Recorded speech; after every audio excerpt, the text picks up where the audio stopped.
Awesome. Dan Eve, thanks for making the time. Yeah, no worries, man.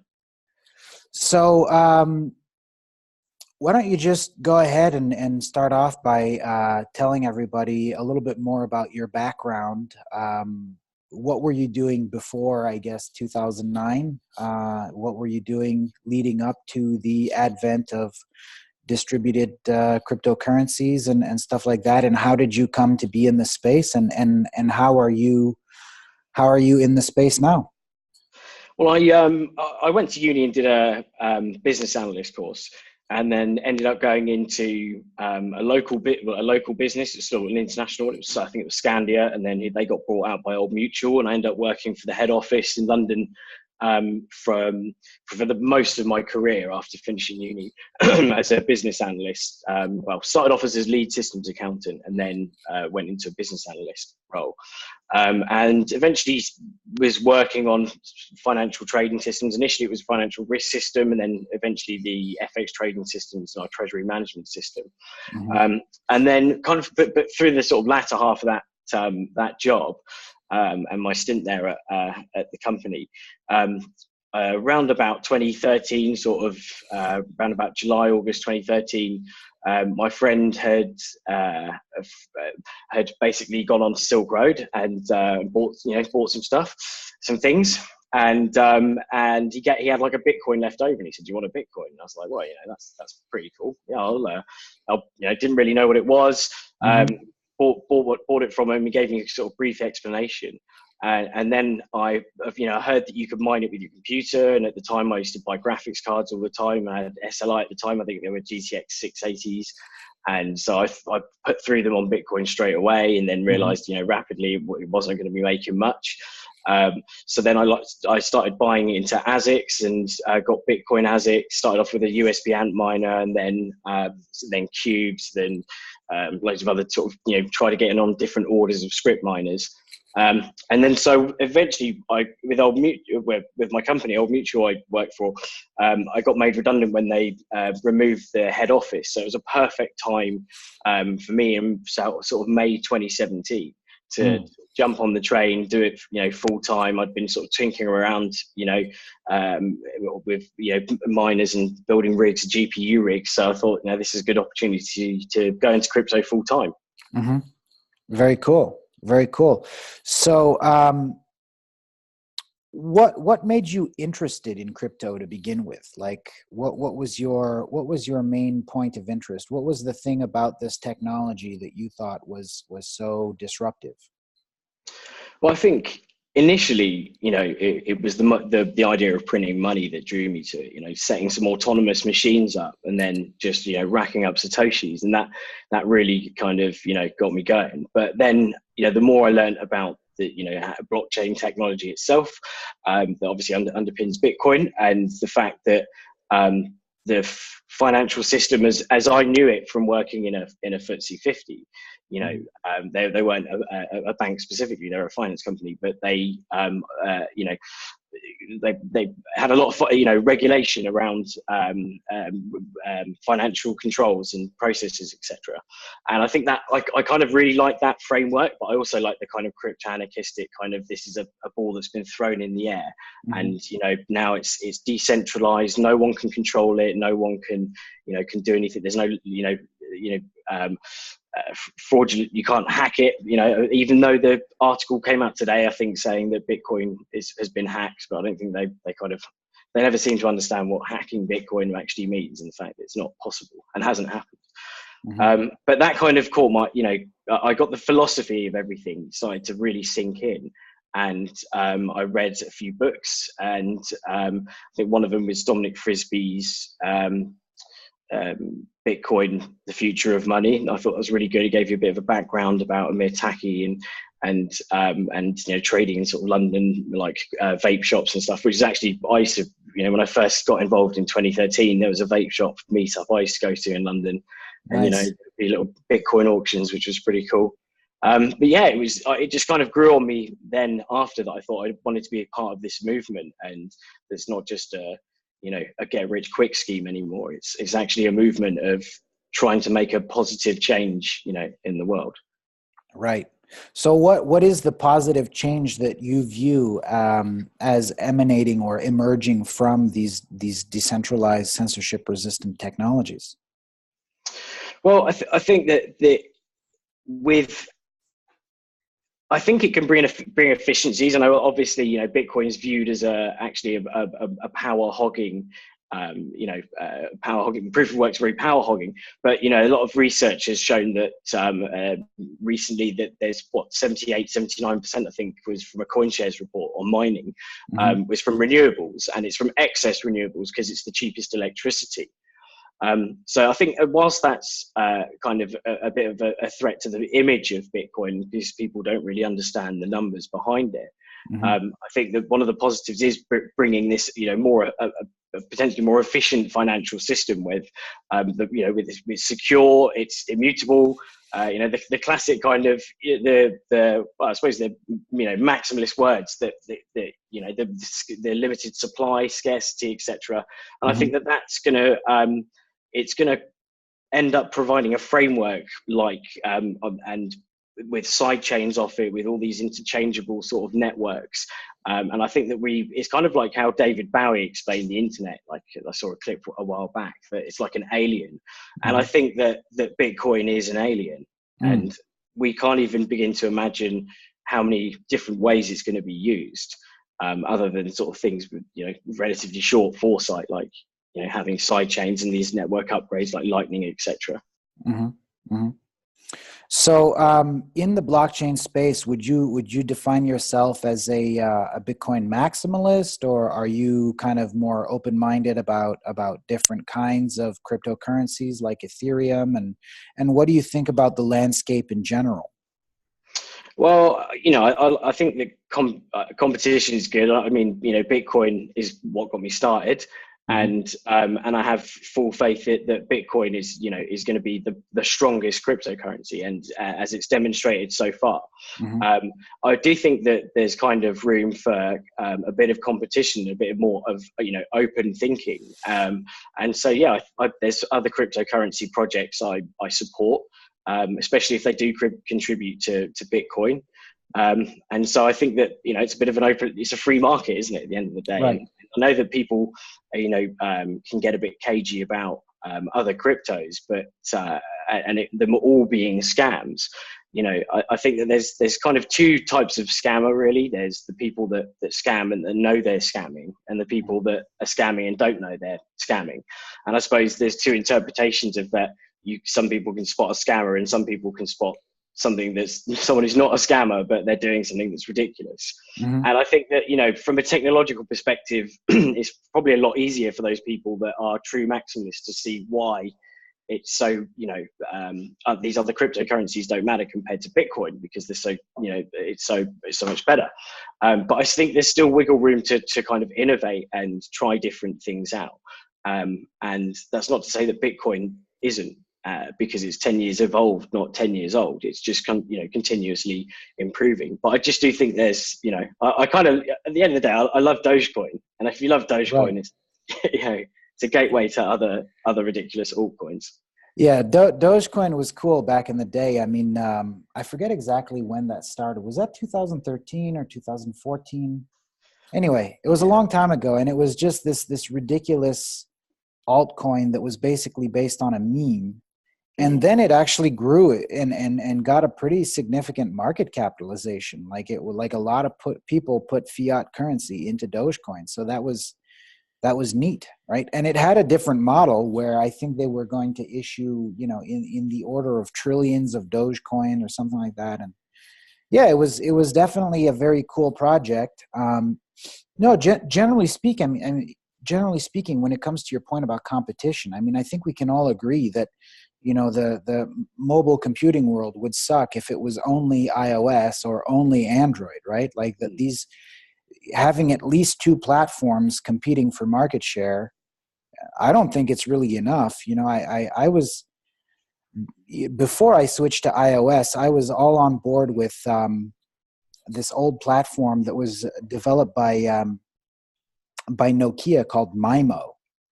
And it was actually a full Debian Linux distribution shoehorned into a mobile phone and the one that I had was a Nokia N900. It had a slide out keyboard. Yeah, It had a 5 megapixel camera. It was a sick phone, but I mean, the battery lasted 3 hours, and if you didn't reboot it every day, you couldn't receive phone calls. Like it was really a piece of shit. And Nokia dropped it, and then they switched to Microsoft, and then they got acquired by Microsoft, and now the project still, and then there was supposed to be a joint venture with Intel called MeeGo, but that never happened. And then Samsung jumped on board, and they tried to do something called Tizen, so Tizen, so that they could have a like a universal operating system for all their IoT devices, like an operating system for phones and refrigerators. So yeah. That would have been neat, but it never materialized, and I don't know if anybody's still doing anything. But Sailfish OS still exists, and that would be neat. Microsoft, it's unfortunate. I mean, I'm not a fan of Microsoft, but it's unfortunate that they just dropped out of the space. The OS maker from the 1980s that only makes operating systems and office software has decided not to compete in the mobile space. That's interesting. Yeah, you'd think that they'd be primed to do that as well. And I think that maybe they took a bit of a defeat on the Surface phones. They thought, well, we're just going to steer away from mobile altogether. But I think that, I used the Windows operating system on phones, and it was pretty clunky compared to sort of how smooth iOS and Android were. Right. So I don't think they kind of nailed it right. I think I would have appreciated a bit more of synchronization, because I never had like a Mac. I had an iPhone when I had a Windows laptop, and then when I changed over from iPhone to Android, that eventually after that I changed to Mac. And so I've never had an iPhone Mac in sync. So I was kind of hoping Windows would have had it, but it was just never really good enough. And so I like. Oops, sorry, that's a dog. Whoops. No worries. I never really kind of really liked Windows as an mobile operating system that much. It'd be cool to see it make a comeback, but no, that's precisely my point. I mean, when we're talking about cryptocurrencies, like even though there's many cryptocurrencies that I wouldn't touch with a 10-foot pole, I'm still happy that they exist, right? Yeah. It's necessary for the ecosystem that there be competition.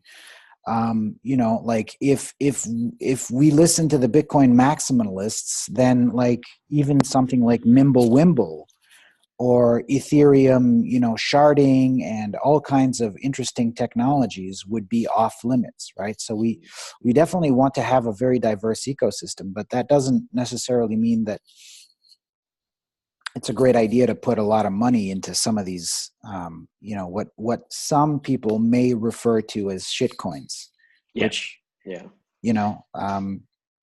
and some of them might actually be, like you said, there might be bad actors involved, and some people might actually believe in some of the features that they're building. Like, I feel like Litecoin was one of those, right, where they were trying to deploy a memory hard encryption algorithm in order to prevent ASIC mining, in order to reduce the barriers to entry. Because, I mean, it is a little bit silly to expect that this technology, which promises to help the unbanked, right, to expect someone in a developing country to, first of all, know how, and then also to be able to afford an $800 Bitmain ASIC miner, right? So, I mean, I feel like the idea of making ASIC resistant technologies was cool, but then as soon as Litecoin was worth anything, there were ASICs, right? So, I mean, that was one of the things that was worth proving. It was worth proving. And maybe that's a reason why kind of like things like proof of stake coins have actually got appeal. So for people who forget about the kind of trade-off of security, the way they think about it is that you don't need, a miner or even a good computer or whatever, whether you're CPU mining, GPU mining, or an ASIC or whatever, to contribute to the network. If you can stake your like 10 coins or whatever, even if they're worth nothing, Mm-hmm. It gives people, I think, a bit more of a sense of contribution to the network. They're like, I'm staking, and maybe a while until I get, a payout. But at the same time, staking is contributing to the network. So I think there's different appeals to different people. And whilst why do you view that as being less secure, though? In just as well, because so from what I can understand, it's easier to game the system because you can combine wallets together. It's like doing a 51% attack, but you can do it silently with proof of stake, because the hash power is a bit better monitored, but proof of stake, it's a lot harder to see these suddenly wallets club together, be more than 51% of the network, and then be able to game this game the blocks. And that happening in Bitcoin is obviously almost unthinkable for that to currently happen with proof of work. So there, from what I understand, there is a trade-off of security with proof of stake, and so Bitcoin is the stronger network in that regard. But is it based on the number of wallets, or is it based on the amount of money staked, right? Sorry, not the wallets. I meant the address. You club together a load of addresses, sorry. But you know what I mean? They were to pull, if they were to pull together, so people could, 10 big holders could collude by combining, like a mining pool, if they went into their own mining pool and did a 51% attack. Be that those people colluding, but it would be less open to being found out because of the fact that. So you're saying that if holders of a large amount of, let's say, Ethereum were to divide that Ethereum into a bunch of, let's say, 32 ETH wallets, that they. I don't know how it works with the. Yeah, I'm not going to lie. I'm not hugely technical on that. From Okay. what I don't know, certainly not Ethereum and the way they've implemented it. But in a normal proof of stake system, you can do from what I understand, you can do a 51% attack if your staking is more than 51% of the network. Therefore, you can gain. I don't know if Ethereum's got any sort of preventions for that or. Okay, so essentially, the issue that you see with proof of stake is that if people who hold the majority, if there is a small number of people who hold the 51% of the entire pool of a given cryptocurrency, those holders, so you would still need 51% of the currency. Yeah. You would need the holders of 51% of the currency to collude. Yeah, and I suppose the other thing is with that is as soon as you collude, you are at risk of putting your, imagine if someone, the collusion was found in one of the, the big proof of stake coins, and it would clearly dump, the price would dump, people would sell fork. it. Or fork, yeah. So, I think there are kind of safeguards against that in that as soon as you start to collude or do something that could damage the network's reputation, you're also damaging your own coin, essentially. So yeah. I feel like I definitely think that if you're entering the cryptocurrency space right now, OG Bitcoin, BTC, is a good place to park, right? It's a good place to park and wait for Lightning Network and wait for Open Bazaar and wait for places where you can spend your money and wait for the ecosystem to develop. I feel like the original Bitcoin chain is definitely still a good place to buy into the cryptocurrency ecosystem. But I also feel like Ethereum and proof of stake is definitely an interesting alternative in that, well, again, it lowers the barriers to entry, right? If I can just download a piece of software and run it on my, what is this? This is a 2013 MacBook Pro, late 2013, that I got in 2004. So it's like 5 years old, right? Mm-hmm. If I could run just a full node on a 5-year-old laptop, and I don't need an ASIC miner, and I can participate in the network, and I can secure the network through proof of stake and various economic incentives. And I don't need to have something that sounds like a jet engine running, in my living room, right? Like a Bitmain, S9, or what is it now, the T9 miners. These things have fans that run at over 10,000 RPM, right? Yeah, I know. I had the 10 D3s from Bitmain. Right. Except the Iberlinks were the worst. I had two Iberlinks, and they were horrific. I think there was something like 90 decibels Right. each. So can you? They're hardcore. There's not a lot of people who could. You have to have like a big house with a basement or a garage, or you have to have a warehouse in order to operate these things, right? You have to have a dedicated space to run some kind of data center. Yeah. And then I'm not sure how it works. Can you run these things on dynamic IP addresses, or do you need a static IP? Well, for the staking cryptos that I've used there, you can just run them on. I just run them on VMs, like have a VM running. So like a server running that's got loads of different VMs, isolating each different wallet that's staking, so that just in case, and I've spin up a new VM every time I want to download and try a different crypto wallet, purely because of the software on there. So for anything that's kind of untested or a bit too early in its career as a crypto, I'll put it on a completely separate VM so that it can't screw anything up. Okay. But I mean, like when it comes to these Bitmain miners, you can also run them on a dynamic IP. It doesn't matter. Oh, sorry, the Bitmain miners. I thought you were talking about staking wallets. Yeah, I think I had to do a bit of port forwarding and IP stuff. I can't really remember. I've done it through a data center, and so I had a couple of routers in there, and someone who helped me set them up.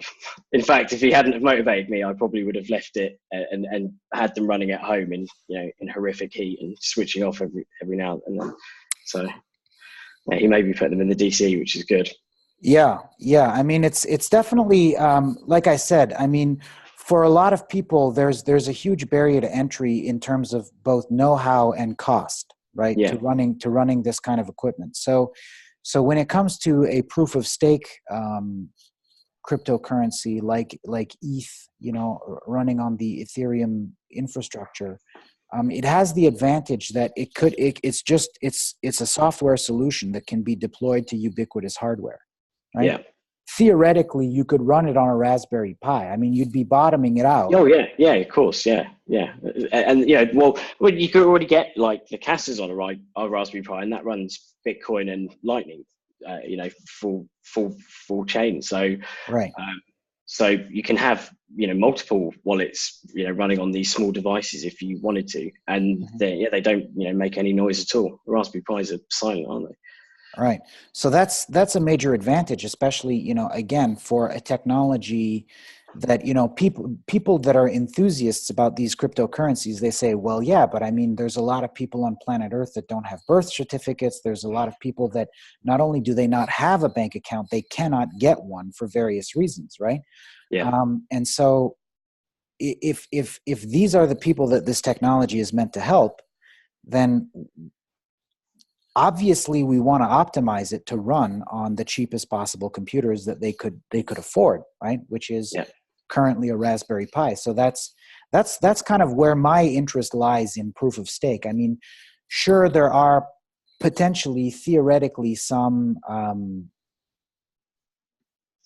economic incentives that could allow, like you said, gaming, but if you can solve those, if you can sidestep those by various mechanisms, proof of stake is definitely a rabbit hole worth going down, just to prove that it doesn't work, right? Like it might not necessarily work, but we definitely want to go down that rabbit hole before we just say, well, no, right? Like it's a good thing that it exists. Yeah, well, I suppose the thing you got to think about is like there's loads of different cars, and some are faster and some are slower, and they sacrifice safety over speed, for example. Mm-hmm. And some people are happy to sacrifice security for being able to contribute on a much more level. I say level playing field. It's not, because obviously there could be there's always going to be big bag holders, but being able to contribute without having specified hardware, or driving your partner up the wall because you've got machines whirring in the middle of the night. Mm-hmm. I think it's a really low barrier to entry. You can have most shitcoins are worth hardly anything now anyway, so it doesn't cost a lot at all to get in the game and start staking some coins. Right, exactly. So now that we've gotten kind of all that out of the way, how are you involved in the Bitcoin space, or in the crypto space nowadays? And what is your view? What are you most excited about? What are you doing, and what are you most excited about right now? Well, I kind of on the side, like when I first finished working at the day I left work, or the day after, I did a Bitcoin wrap to kind of celebrate being out in crypto, and also to kind of give me a bit more confidence speaking to people and stuff. So I did a few sort of things like that, and so I've got I'll be next to April Manchester CoinFest Festival. So I'll be playing there as Crypto Raptor. So it's entertainment, not rapping. It's like I do other stuff as well. Mm-hmm. I've done another song or two. But then aside from that, I initially went to work for a place called Commerce Block. So pretty much as soon as I finished work, I started helping the founder out, and Nick Gregory, and I got really interested because they have a BIP 175, and so it was cool because it was a cool project to be working on, because they're contributing back to Bitcoin, Mm-hmm. and they're now building Bitcoin sidechains. So I stopped working for them around sort of early 2018. And then from then on started working on different projects with one of them was a hotel booking platform, TripKey. And so I'm recently, I think, been upgraded to a COO, which is pretty cool. And so they're a hotel booking platform. And that's going to be a crypto payment integration as well. So there'll be 1.6 million hotels that you can pay for in crypto. And that is due end of February, and end of March, and April. Wow. As well. Mid-April, I think we're due to release our VIP sort of passes. So these will be things like it'll be where the people can start buying memberships, for example, so they can get kind of VIP lounges and discounts off hotels and stuff like that. And yeah, so really excited about that. I've been doing some of the testing of the payment integration, which we're using Globy as a provider. Mm-hmm. And I'm also involved with another company called Tokenomics Hub, which do kind of crypto community management and marketing. And so I'm a co-founder there. And we've also got a product called Reward Portal, which is a bounties platform for shitcoins, okay. Basically. But it's kind of a fun little platform. When I was helping different projects out, I realized that there was a bit of a niche for kind of management systems around bounties. And so I've seen a few bits of software out there. I think Bounty 0x is one of them. And definitely there was a gap in the market. So we've been designing Reward Portal, rewardportal.com, and that will be out hopefully in the next, few months. We haven't got a specific date yet. We want to make sure it's tested. Right. Very cool. Very, very cool. So that's pretty exciting about the hotels platform. I remember a few years ago there was a website where you could buy plane tickets, but basically, as I understood, the airlines were not accepting crypto, right? They were basically just taking your crypto, converting it to fiat, and then buying the plane ticket on your behalf. Yeah. So it wasn't really kind of helping to circulate the currency that much. This hotels platform, is that are the hotels going to be accepting crypto themselves? No, they won't be accepting crypto themselves, unfortunately. But that's the sacrifice.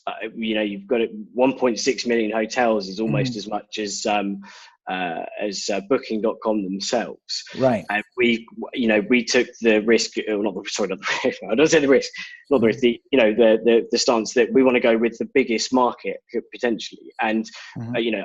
I along with a load of other people, we do kind of the circuits going around different conferences from CoinFest to Blockchain Hotel to HCPP to Honey Badger, and Consensus. And so one of the things we realized was that we would have been really helped out if we could buy our hotels with crypto, Right. um, rather than having to spend fiat money. Mhm. And so I think this really does serve a good, do a good service to the crypto community. And although these hotels aren't accepting crypto at the moment, if we were to become the biggest crypto accepting hotel booking platform that can actually give some of these bigger companies a run for their money, then we'd be able to switch over to, actually trying to make hotels integrate with crypto whilst, still having access to all the services that we do have. Hmm. How do deposits work? Because I know that in a lot of hotels, they usually ask to have a credit card so that they can keep it on file in case you decide to turn into a rock star and trash your room. Um, do they require like a large upfront deposit of crypto, or how does that work exactly? No, so I think that the fee is paid up front in full. So that's the Okay. way we have to settle with, but there are hotel cancellation policies depending on the hotel. Hmm. So there's, some that will say, if you cancel within 7 days, then you only get 50% of your money back. Hmm. So those hotels have policies that we can't change anyway. However, when you do arrive at the hotel, even if you paid for it in, say, I don't know, in Bitcoin or Lightning, say you paid for it in Lightning, Hmm. we actually settle with the aggregator, and so the hotel gets paid, and regardless, they don't need your card to confirm it, but you'll give your card as you would with any normal hotel as for deposit purposes in case something goes wrong. And all Hmm. they'll do is, as far as I'm aware, when they've done it with me, they just put a hold on the card and then they use it if they need to. Okay. Very cool. Very cool. So, eventually, I guess the hope, like you said, is to get them to integrate directly with crypto. I mean, that's the ideal, right? Getting people to actually accept the currency and then pay their staff with the currency, and then have like a marketplace, potentially like Open Bazaar or Haven, where you can actually buy goods and services Mm. with crypto. That's I think the roadmap. But right now, Haven is not live, so there's no mobile Bitcoin marketplace, unfortunately, or crypto marketplace. It just doesn't exist right just yet, but it's coming this year, hopefully. What is your vision of the future? Like, what do you think is going to happen as a result of these technologies? How do you see the world being in 10 years? Like, do you envision collapsing the Federal Reserve Bank? No, I think that the only way it's going to work, as much as that's kind of a cool ideal, and this kind of crypto anarchist utopia Hmm. that the banks for. I think they will end up becoming some of the larger players. I think the crypto companies will become huge, but I Hmm. still think that banks will have functions but in different ways. Hmm. It'd be interesting to see the race in terms of payment processes. So like MasterCard recently, I think it's MasterCard are looking at increasing their prices Hmm. um, for transactions. So I think that payment landscape in terms of using cryptos, especially ones that, imagine you've got Lightning that's set up with, imagine if Starbucks, every Starbucks was a Lightning hub, had their own Lightning hub, and they're all Hmm. connected because they mentioned about using Bitcoin before. And then you've got all these, payment channels that are creating ridiculously instant transactions with low fees, then the payment processors will be out of business. So it'll be interesting to see, but they're not going to lie down, take it lying down. They'll do whatever to kind of keep that dream alive. So it'd be interesting to see what they actually, how they react to it hitting the payment processing. But yeah, I do think there'll be people like the idea of kind of local banks, and they like the idea of custodians and other people being responsible for their own for their money. And one of the most difficult things for me getting used to the idea of being in control of my own private keys is me being in control of my own private keys. Like when I was mining, I was just so blasé about all the wallets that I had, and not really keeping control of much, and never really keeping a log of everything, because I was switching from different algorithms, and keeping track of your entire life savings within a 24-word seed is quite a big responsibility for people, and I think it's a big hurdle for people to get over. And whilst they can still have custodians that they can shout at, and that they can get to reverse a transaction like you can in a normal bank, people find that as they find it comforting. It's a warmth, and they like someone to be able to shout at. So I can see that they kind of coexist together. There's different use cases and different, there's always going to be room in the market for different approaches to solving the problem. I also heard on another interview that you gave where you explicitly yourself bumped up to a perfect use case for MasterCard when you were buying some mining equipment, and one of the suppliers turned out to be a scam. Yeah. And then you were able to get the transaction reversed by MasterCard because you never. Yeah, that was American Express. Yeah. Literally, like, I wrote that money off, and my girlfriend was like, "Why don't you just try and call them?" Like over a year later, and I was like, "Yeah, okay, I'll give them a call." And they did it literally within a few hours. The money was back, and I was like, "Oh my god!" And I made money on the exchange rate. I was absolutely over the moon, and you can't do that with your. I'll give you a great bloody example, because I was moaning about this the other day. So in May 2017, I was reading crypto coins. It was on Twitter, so Crypto Coins News and Cointelegraph and a few other people shared the same news that KNC miners were back, and they gave a link to the site, and like I threw a couple of Bitcoin at it straight away. Was like, wow, I thought if multiple places are doing articles, they didn't say sponsored articles or anything like that. They were book standard. Hey, look, this, get in there fast. And so I threw a couple of Bitcoin at it, and realized, myself within about 10 minutes, I was like, oh shit. And so I couldn't do anything about that. That Bitcoin's gone. Right. Oh well, that's Bitcoin. You live and learn, but some people can't get over that hurdle. With me, I was just like, well, I'm obviously still pissed off about it, but if I was to say to my mum, I was like, oh, you can't ask for it back. She'd be like, what? What do you mean I can't ask for it back? But she does own Litecoin and Bitcoin and a few shitcoins. Right. So, I mean, that's certainly one advantage of the incumbent system, is that there's someone that you can call. And since they're taking, 3% fee on the transaction, they have the administration, and they have the infrastructure in place to challenge merchants and to sometimes reverse transactions. So that's definitely a neat feature. Do you see the potential for something like multi-signature wallets, where you have two-party kind of escrow and collateral in play, potentially resolving even the need for that? Or do you think that there's always going to be an absolute need for centralized fiat currency players in the ecosystem?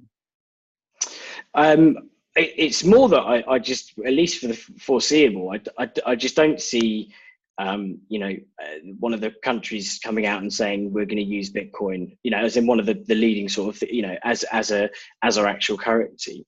And I think, maybe in an X years time that will happen. But I think that Bitcoin, it will be more prevalent because it will just be adopted by the internet as the internet's currency. And the internet is literally an interweb of nets of people, and they are their own democracy. The internet is the people, and they will just decide and use what they need to.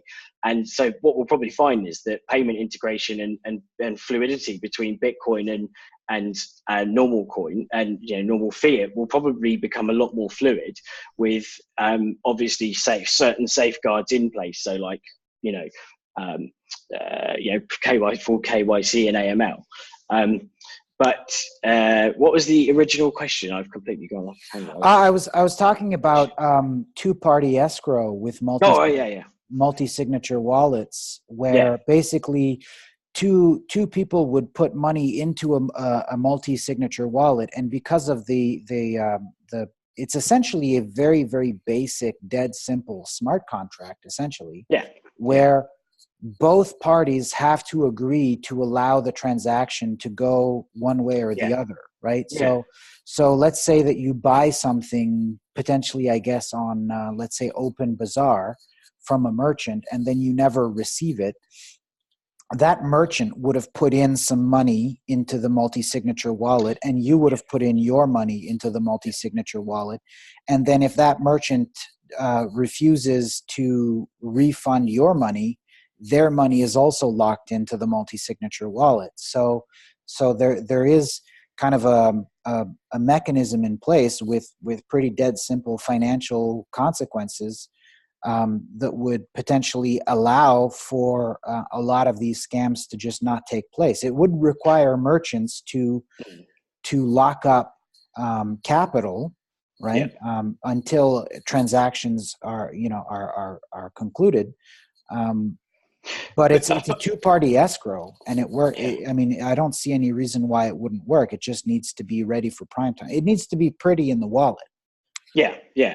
But I think that, so I can definitely see like multi-sig, escrow being, used a lot, smart contracting being used a lot more, and especially in kind of small autonomous systems where it doesn't need, human interaction, if both parties agree. But on the sense of like, again, hiding your private keys and being able to,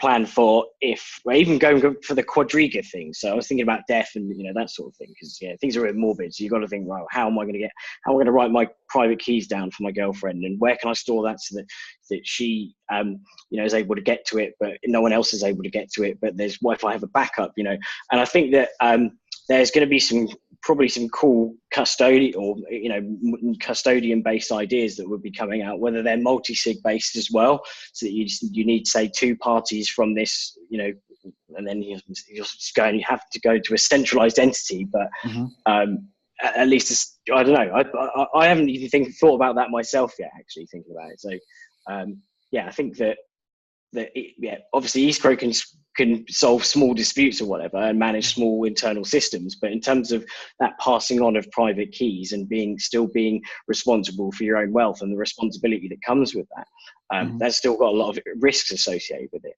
I think it was only last year or the year before that a bank vault in Sweden or something was raided. So in a successful bank job. So if you had your full private keys in one of those safety boxes that went, then bang, your crypto's gone. So then you've got to think about splitting down your private keys and then having them in multiple different banks, and then to kind of spread the risk. I don't know, it's a very taxing thing, very worrying that I think I need to think about. Bank vault in Switzerland was broken into. What kind of bank vault? A class 5 vault? No, I don't know about Switzerland. I'm sure that it was a bank vault.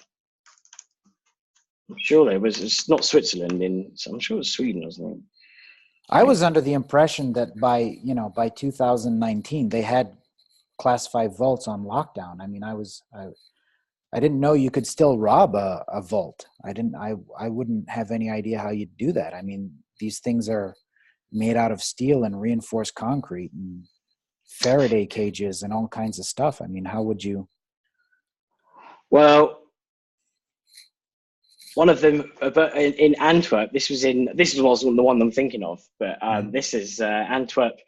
Banksewer burglars left gold bars strewn across the vault floor. So they got into the Antwerp's diamond quarter by crawling through tunnels, and the sewage pipe left gold bars strewn across the floor of the main vault after being disturbed during the raid. So anyway, that was even like a couple of days ago. Well, it was on Wednesday, the 6th of February. But it's definitely like the one I was referring to. I'm pretty sure it was like Sweden or something. And it was, again, they just got into some of the actual, the safety deposit boxes. So if it can be done, then, it's still a risk. Wow. How do you protect your stuff further than that? Split your private keys, that sort of thing. Mm-hmm. Yeah. Have multiple wallets, have multiple private keys, cold storage. I mean, I've always kind of I've always had somewhat of an affinity for paper wallets, right? Literally just printing your private keys in a QR code on a piece of paper. Yeah. Right. That you can later just scan with your wallet and your smartphone camera when you want to spend it. But literally just, I mean, how do you hack paper? Right. The only attack vector there is a quantum computer, right? Well, again, if you find someone's private key, then you can scan it yourself, right? Right. So Obviously. it's all based on that point of wherever it's written down, it can be found. And so how do you do it via consensus? Maybe you have a vote. Maybe you have like all of your Facebook friends vote to say that you're dead, or something like that. That's how it gets passed on. I don't know, but it's a different. And then this third party then releases their they get enough votes in the death vote, and then that releases their sig part of the signature. Awesome. I actually used to be part of a multi-sig for the treasury systems at the old place. Wow. Which was pretty cool, but there'd be split passwords, and I was one of the split password people. And it was always really I made it really official and was like, really proud of that. Really proud of that I was.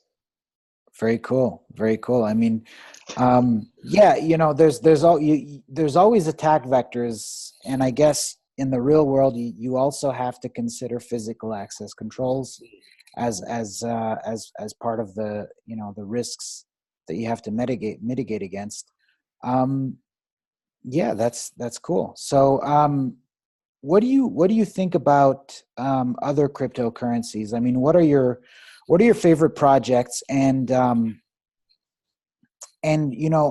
are you at all interested in other projects beyond just the fintech applications of CRDTs? Like, what do you think about systems like IPFS, for example? Or have you been following that at all? Actually, those two coincide because today, Commerce Block, which is the company that I work for and I also follow quite closely, they released they've got 3 white papers now. They've released them on IPFS, and they're really proud of that today about getting, tinkering with IPFS. And in terms of distributed systems, I think that, I like the idea of like being paid for having, you're giving your storage up, or like, there was one which turned out to be a scam, which is Parkbyte, but giving your parking space up. But I like that kind of idea of, we have all this waste of resources and being able to kind of, micro kind of lease it out to other people. I think that's a really cool idea. So yeah, I'm all for any system. Whether they need their own cryptocurrency is another story. Some people will argue yes. Some people will argue definitely not. But again, that's to the market to decide. I'm always really I don't know why I'm always careful of scaring Maximalists. To be honest, I love altcoins. I love shit coins. I've lived in them, lived by them, and died by them since 2013. And mining all sorts of stuff from like Flappy Coin to I had Euro. A terrible one. Then all sorts of other, other stupid crap coins that kind of had a funny like idea behind them that I kind of got behind.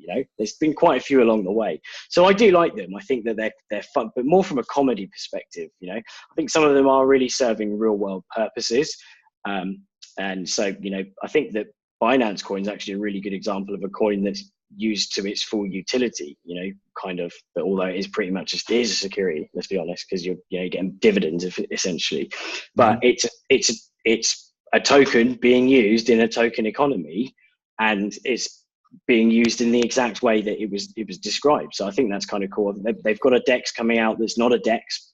It's kind of a semi-DEX by the sounds of it. But so these other coins definitely serve their purpose, whether they're for kind of fun, or whether they're for actual good means. And one that I'll probably talk about very quickly is this commerce block. I always talk about them quite a lot because I actually genuinely am interested in the tech, not just the fact that it was a token. But they are building side chains on Bitcoin. So they've got these two protocols called Mainstay and Covalent, and they use Mainstay to attest to the Bitcoin, to attest their side chain to the Bitcoin blockchain. And so it leverages, I think that it's kind of, I can't remember the exact title, but it's trustless and immutable. So because of the way it anchors and tests back to the Bitcoin blockchain. And so, I think that's a project that's going to serve some really good usage, although people don't like the idea of tokens for random things, completely random projects like for crypto kitties or whatever. They might like that's not even a token-based thing, but they might not like tokens. But side chains, I think, and tokenizing, at least securities, representation of securities, I think is going to happen regardless of whether Bitcoin fails or not. It could, even if it becomes the global currency, there will still be side chains, I think, and probably running off of Bitcoin, because it's at the moment the most secure blockchain due to proof of work. So I can see a future where there's these massive networks of side chains, the atomic swaps from all these different blockchains and side chains. I think there may not be. I just think it's an alien. I'm going to go with David Bowie. It's going to be an alien. We've got no idea. It's going to be crazy. Right. Yeah. Like. That's I mean, like I said, it's cool that it's cool that all these projects exist. I personally, I have a hard time wrapping my head around Bitcoin Cash. That's the one I don't get, right? Yeah. I'm trying, like Litecoin proved essentially, and it was a good proof of concept, that you're going to have a hard time building an ASIC resistant cryptocurrency, right? Like that's what they tried to do, and that was a noble endeavor, but it didn't work. And because as soon as Litecoin was worth any money, there were ASICs for Litecoin. So, when it comes to Bitcoin Cash, though, I fundamentally I view that going from 7 TPS, 7 transactions per second maximum limit, to I guess 96 transactions per second as a theoretical maximum.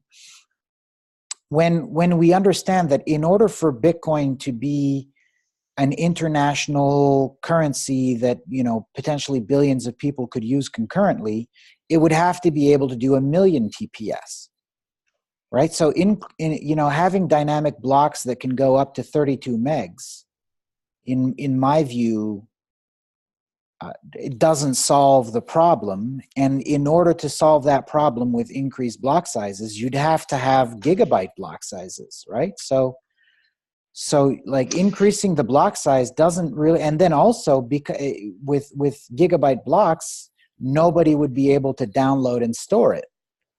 So you wouldn't have any full nodes. So you'd be back to a centralized, decentralized currency, right? It wouldn't make any sense. I think it would further like centralize things, because the barriers to entry will be a lot higher. You need a huge PC with a lot of memory. And let's face it now, like the Bitcoin block size is the blockchain's 200 and something gigabyte. Yeah. I mean, like a 4 terabyte hard drive you can get for about £100 or something like that. Mhm. £100. I think you can get like a 12 gigabyte like hard drive. So I can see that it won't be centralized. Hard drives aren't that expensive. If the blocks were going to be filled up, the hard drives aren't that huge. But if it really was to be, without second layer, the internet currency of the world, I mean, it would go out of control rapidly. I think you'd need data centers to run just the to run it rather than just having a second layer network. I don't know about the making the blocks smaller. Obviously, Luke Dash Jr. presented it's a really solid programmer and not that I'm able to rate or not, but he's very highly regarded and it's been taken seriously by some people. So I don't there's obviously some technical merit to that. But with the transaction speeds the way they are with Lightning, and I've been using it I got a Noddlebox. I forgot to mention that earlier. Noddlebox, so Bitcoin and Lightning full node. It's now got Tor. You got Ride the Lightning for it. So I've set up payment channels. I need to see if I can get the torch. I need to get the Lightning torch. But those are instant payments. Like I've drawn loads on Satoshi's place. And I don't even think one of the transactions has been more than one Satoshi. It always says sub one Satoshi. Right. So, Lightning's, it's obviously not perfect, but it's growing massively. I think there's nearly 24,000 channels, 3,200 nearly nodes. And there's about 700 locked in. I think it just breached 700 Bitcoin locked in. Now, I think it's even Elizabeth Stark and Lightning Labs and other people have recommended that you don't put like Pierre Rochard as well. I think we recently said it today about not putting your whole life savings on there, for example, and it is untested, etc. Right. But as a proof of concept, it's working pretty bloody good. I mean, look how good the Lightning Torch and Hodlernaut's done with getting publicity for that. Sending it all around the world. There's it's been a pretty cool experience. So Bitcoin Cash, I never really rate. At the end of the day, crypto is like it's a democracy, isn't it? Like it's the biggest. It's like the most. In fact, is it like the best version of democracy we have? I suppose, but not the best version. But it's like if people thought that Bitcoin SV or ABC or whatever were the real Bitcoin, then that's where the hash power would be. That's where the money would be. But it's not. But it's not.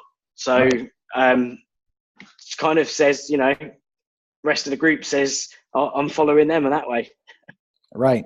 I mean, that's exactly my point. I mean, with OG Bitcoin having 30x the market cap, right? People are definitely voting with their dollars. Like you can fork whatever you want. But again, I'm looking at it as someone with a zero position in BCH or BCH ABC or BCH SV. Like I have none, and I don't want any, right? And I'm really trying because I'm in some chat groups that seem to be drinking some BCH Kool-Aid, and I really don't understand what they're seeing, right? Like either I'm dumb or they are, right? And I have a hard time, or there's some cognitive dissonance, or there's something that someone is not seeing, right? Like what is the point of increasing the TPS to 96 and then reducing the number of people that can run a full node, since you haven't solved scalability? 96 TPS is just as useless as 7 TPS. Right? Well, and both are useless if no one's using it. Exactly. So, I just think that I think it's really sad that if Ver and imagine how happy crypto would be if Ver and Jihan and Craig Wright never forked off and we had just one Bitcoin, and all of those guys just continued to just follow the democracy and just put their technical. I suppose that's the joy of Bitcoin, is that you can fork it, and the joy of open source code. But just imagine how far Bitcoin would be if it didn't have that fork, those forks, and that power, taken away from Bitcoin, and then all this confusion with, the number of conversations that I had with people. It took me long enough to tell them and explain to them what bloody Bitcoin was, and then suddenly they're going like, oh, there's Bitcoin Cash, and what's the difference between the two? Does that mean that what, one's like physical? Oh God, it just causes ridiculous amounts of confusion, and it's definitely, really underhand tactics, defaulting certain things as if they are the main Bitcoin that people think it is. Because let's face it, like to a newcomer, they don't know whether the Bitcoin sign facing that way versus facing that way is, and if it's green versus orange, they just see the distinct kind of B. And so it's not good for anyone having that confusion. It's not even good for Bitcoin Cash people who like it anyway, because they're pissing off people that could have liked crypto but sent their Bitcoin Cash to Bitcoin to Bitcoin Cash address. Right. So right. I think that all of that infighting is a bit, it definitely doesn't look good. And if you think about, like, say Amazon, because they're company of kind of choice at the moment, they're very topical. If their engineers had a design decision that was absolutely pivotal, it was literally a fork in the road.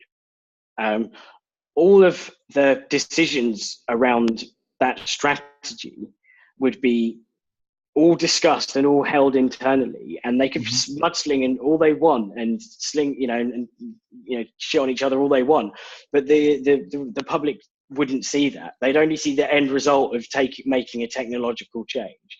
And in crypto, you've just got all this mudslinging and these, some absolutely incredible minds that are having good conversations, but they just degrade really easily. And I probably have thrown a few funny words and stuff in here and there, but the fact is, it isn't actually that good for the general ecosystem, having these different forks that are so similar and acting as if they are each other. And I think that the sad thing is that from a Bitcoin Cash perspective, you'd think exactly the same thing about Bitcoin. Like, oh, Bitcoin's masquerading, and so it's one of these things that's really actually quite subjective, even though it should be just a pure tech thing. But because people interpret tech in different ways, especially if it's untried and untested, having huge block sizes versus tiny sizes, and people are going to have different opinions on which one's going to work. So we're going to continue to see this. What is the differential? I mean, we know that Bitcoin Cash is at around maybe 2 billion market cap, and Bitcoin BTC is at 65 billion. So in terms of market cap, they certainly have lost the war, right? In terms of hashing power, like how much hashing power has been taken away from BTC by the Bitcoin Cash and Bitcoin Cash SV networks? Is there actually any threat to BTC from these forks? I don't know about Bitcoin Cashes, but I think the Bitcoin hash rates snuck back up to like 40 exahashes or something, back to pretty much what it was in November. Am I right? November 2017? No, sorry, not November 2017, November 2018. So we're up at like, so it's 49 exahashes, and because it dipped down to like at the end of in December, it dipped down to like 36, reaching a peak of about 60. So it's back up there at 50, just 10 under what the peak ever hash rate was, which was actually it was the 1st of November 2008 before it suddenly dropped. Then I think that was probably like loads of miners coming online, and then from new batches, and then the old ones just being shut off, a lot, as well as the price just dumping out as well. But so it's actually, and if you actually look, the number of, if you look at the graph of the number of the Bitcoin hash rate and the number of transactions, average transactions per day, Mm-hmm. they actually correlate really well, very well, in fact. Interesting. So is it fair to say that, I mean, Bitcoin Cash is not particularly relevant at this point? Well, I mean, I mean, it was a nice try. It was a nice try, I suppose. And yeah, it's great that they can fork.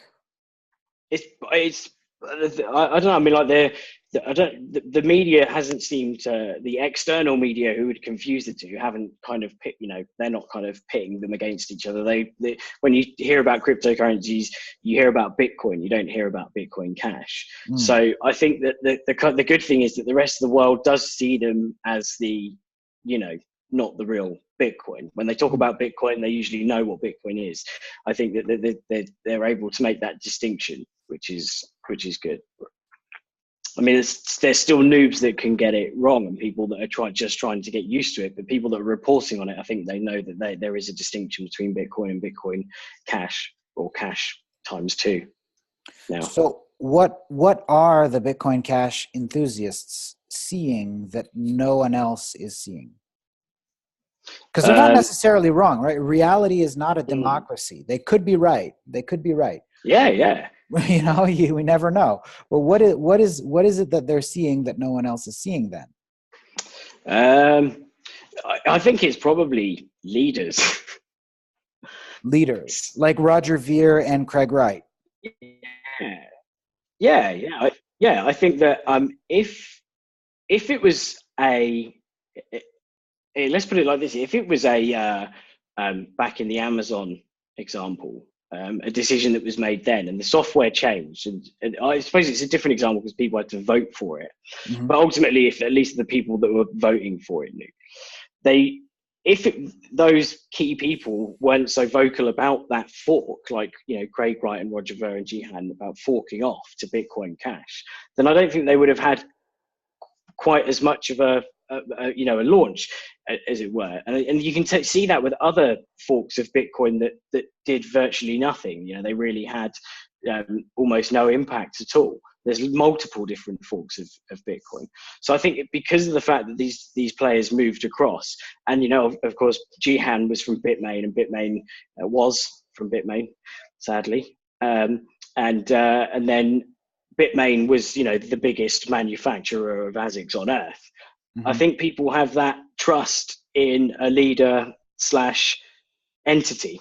And so they thought these Bitmain, a lot of people probably thought they didn't, because, you know, I don't know about the technology. I can't profess to know that Bigger Blocks is going to, I think I can listen to the logical arguments and draw conclusions based on what is, to me, a consensus of opinions that of people that I've trust, I am able to validate and trust myself. Mm-hmm. So, you know, I'm not a trustless system. I work in trust in certain ways and then evidence for others. And mm-hmm. so I can't make that distinction. And I go for a consensus of what I believe to be, you know, scientific people making their own things. But until it's tried and tested, you've got to go on exactly what I've said is those trusted sort of sources. So if you don't know, you've got to put your faith in the fact that Craig Wright knows what he's talking about, or that, you know, Jihan knows what he's talking about, because Bitmain must be in the know. If you think about it like that, Bitmain must be in the know if they're putting so much weight behind Bitcoin Cash. I mean, you know, they must know something, when in actual fact, they might not. Now, look how that turned out. Right. Okay. Well, yeah. All right. So still, nobody has been able to, you know, I'm open, right? I mean, I'm not really open. I'm not really open. That's not true. I definitely think that Bitcoin Cash is nonsense. That's just my view of it. But I really I've met Roger Ver, for example, I think in 2013 out after TechCrunch in Shanghai. And we ended up with a group of people at a teppanyaki. And I remember we had an interesting conversation about how Facebook is nonsense because MySpace is no longer around. And there was some guy from Uber who was there, and he was drinking some Facebook Kool-Aid, and you know, we definitely had an interesting conversation about crypto anarchy and the value of these decentralized. I think Roger Ver, as far as I can tell, is a rational actor, and he seems quite intelligent, and he seems like a nice enough person, right? So, but I just don't get it. I am closed. I don't get it. But I mean, I want to get it, because there are smart people that are in this Bitcoin Cash area who are definitely seeing something that I don't see, and I don't know what that is. Yeah, and it's as I like. I don't know what your technical background is, but like I'm like, as I've mentioned, I'm not kind of to au fait on the ins and outs. You know, I understand a lot of things conceptually, but not from a programming perspective. Right. So I've got to put my, I've got to put my faith in the people that I believe, and I feel that I can trust it. And maybe, you know, I think I didn't even say he felt fooled by. I'm sure one of them said I felt fooled by Craig Wright or something, like, oh, he romanced me, you know, and they were like, oh, I wouldn't, you know, and they because didn't they split, you know, that's well, obviously they split, but yeah, I just everyone's kind of got their own belief system, and I do worry that I'm in my own. My dog, sorry. Shh. Sorry. And where was I saying? Yeah, so you know, sometimes I think about I'm in my own echo chamber. You know, like as much as like although you know I think the bankers are all quaffing at us. They're like, whoa, you know, it's Bitcoin. You know, it's this crap technology. It'll never be right. You know, and then you've got you sat in the middle. You're like, oh, or Bitcoin maximalists going, oh, these shit coins, they'll never be right. And you're like, well, who do I trust? Who, you know, because I was in that situation before when they were saying that, like, you know, Bitcoin was crap, and now I'm in a situation where I like other things and they're saying it's crap. But how can they say that when, you know, it's like this frog eating another frog? But yeah, I don't know. I think that people have this almost religious belief when it comes to it, and a lot of it is down to the money and the investment they put in terms of time. Right. If you have a lot of money in Ripple, you're going to shill Ripple. If you've got a lot of money in Commerce Block, you're going to shill Commerce Block. Buy Commerce Block, everyone. That's not financial advice. But yeah, so you're going to just shill whatever you have, and so it's cognitive dissonance, basically. Yeah. But then there's probably an element of, like, you know, it's that brushing under the carpet of certain things that say, you know, crazy kind of religious or like animal rights groups will do, which is like bending the rules in order to be able to, you know, what your belief system in order to be able to let something else, you know, slip past. And I think that people have this, you know, they probably realize that there is a bit of a weakness in this particular argument for whatever crypto it is they have. But this, you know, at the same time, they've got money in it, so they've just got to keep that shilling going. Yeah, I guess so. Well, interesting perspective. All right. I mean, I think this was a pretty good discussion. Was there anything that you wanted to cover before I let you go? Is there anything else that you wanted to mention? Any projects? Any maybe social media credentials? So there's at CryptoWrapped at Cryptopoly at CRYPTOPOY on Twitter, and then CryptoWrapped if you search on YouTube, and then Tripkey.com.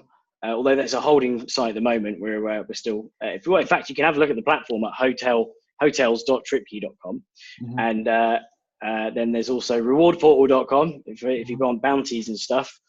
Bounties platform, and then there's tokenomicsHub.com for marketing and community management and stuff. Lovely. All right. Perfect. Well, again, thanks for your time. I think this was really great.